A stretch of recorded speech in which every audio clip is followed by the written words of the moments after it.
Sadrak menjawab. Halo, selamat datang di Theo Sadrak menjawab. Selamat siang, pada kesempatan ini saya ingin mengajukan pertanyaan kepada Bapak Theo Sadrak. Belakangan ini telah marak terdengar isu-isu korupsi di berbagai daerah di Indonesia. Menurut saya, hal ini terjadi karena tidak adanya akses dari publik terhadap kebijakan pemerintah atau prinsip transparansi yang dikecualikan. Nah, di dalam program Unggul Theo Sadrak membahas soal keterbukaan informasi. Yang ingin saya pertanyakan adalah keterbukaan seperti apa yang dimaksudkan dan apakah akan lebih melibatkan prinsip transparansi publik. Sekian dan terima kasih.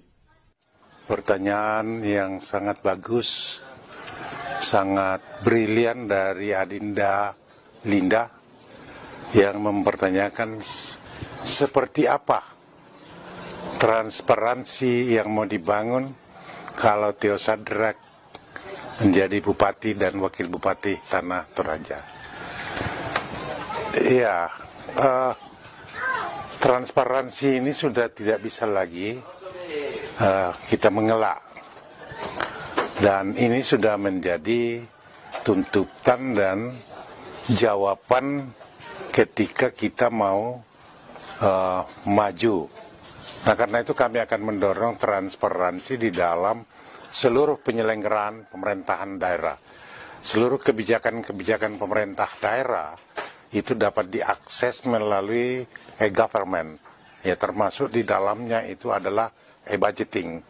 E-budgeting ini kan sangat penting karena akan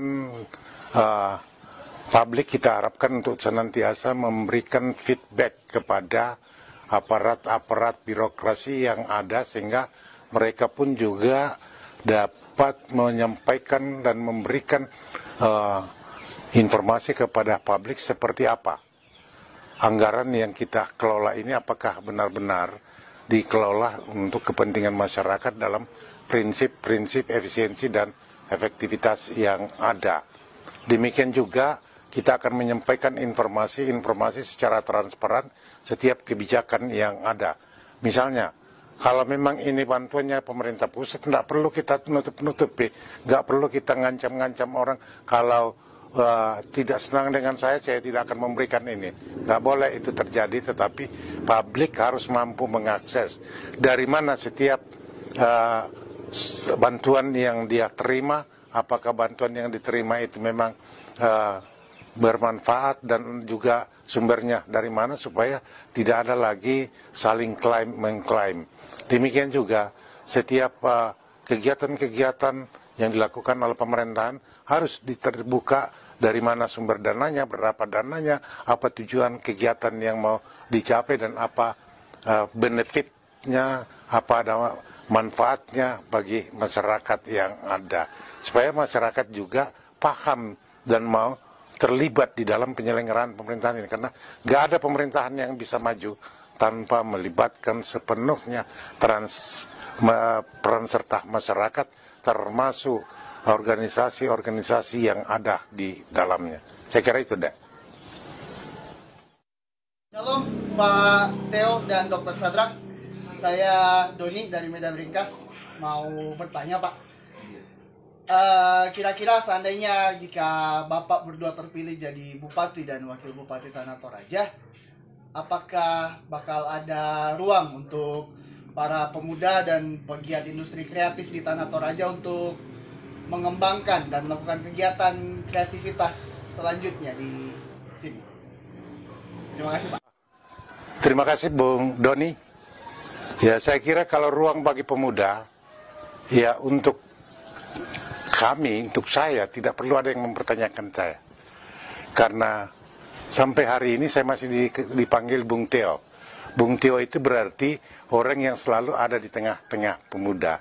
Dan memang sampai hari ini hidup saya selalu dengan pemuda. Jadi pastilah itu kita akan memberikan ruang-ruang bagi pemuda, baik ruang pengembangan diri maupun ruang pengembangan minat-minat atau bakat-bakat seperti pariwisata yang minat khusus, bakat khusus, pengembangan kreativitas dan inovasi sesuai dengan bakat dan talenta masing-masing dari anak muda. Nah, ini industri kreatif inilah diperlukan kehadiran pemuda. Pemuda yang memiliki imajinasi, berinovasi, berkreasi, karena kalau tidak ada ini, maka dunia pariwisata kita akan sepi. Dan saya akan mengajak para pemuda itu menjadi tuan di negerinya sendiri. Kita akan memberikan edukasi-edukasi yang memang dibutuhkan dalam kerangka untuk mendorong tumbuhnya inspirasi-inspirasi, karena inspirasi ini sangat penting dalam melahirkan inovasi-inovasi dan kreativitas-kreativitas dari anak muda kita. Nah, persoalan yang kita hadapi sekarang ini di Toraja ini, minimnya anak-anak muda kita yang mau berinovasi, berkreativitas, karena memang ruang untuk itu sangat terbatas. Ruang untuk itu terbatas, makanya kita akan membuat akses dan akan kita hubungkan dengan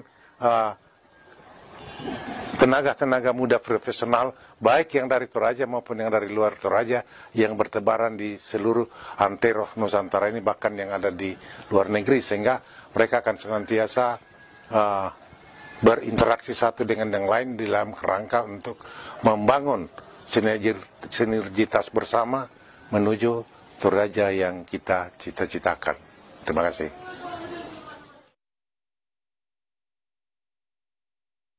Salam sehat. Terima kasih atas kesempatan yang diberikan kepada saya.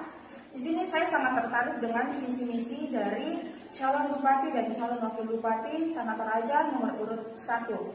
Di mana visi misinya itu mengenai kesehatan. Di situ dikatakan bahwa akan diadakan penyediaan dan penambahan tenaga kesehatan. Tapi yang saya akan bertanya di sini adalah bahwa saya sudah melihat berita di media, saya sudah mendengar cerita dari orang-orang, atau saya bahkan melihat keadaan di Tanah Toraja ini bahwa masih banyak sekali tenaga-tenaga kesehatan yang masih berstatus tenaga honorer. Mereka kurang, bahkan tidak diperhatikan dari pemerintah, dan mereka tidak mendapatkan hak yang semestinya mereka terima. Yang akan menjadi pertanyaan saya di sini adalah jika Tuhan berkenan Bapak terpilih menjadi bupati dan wakil bupati, kira-kira langkah-langkah apa yang akan Bapak lakukan untuk mensejahterakan honorer, khususnya honorer kesehatan di Tanah Toraja ini, agar tidak lagi terjadi hal-hal yang seperti terjadi sekarang, yang seperti disampaikan di media. Ya, kira-kira itu pertanyaan dari saya. Terima kasih. Shalom, salam sehat.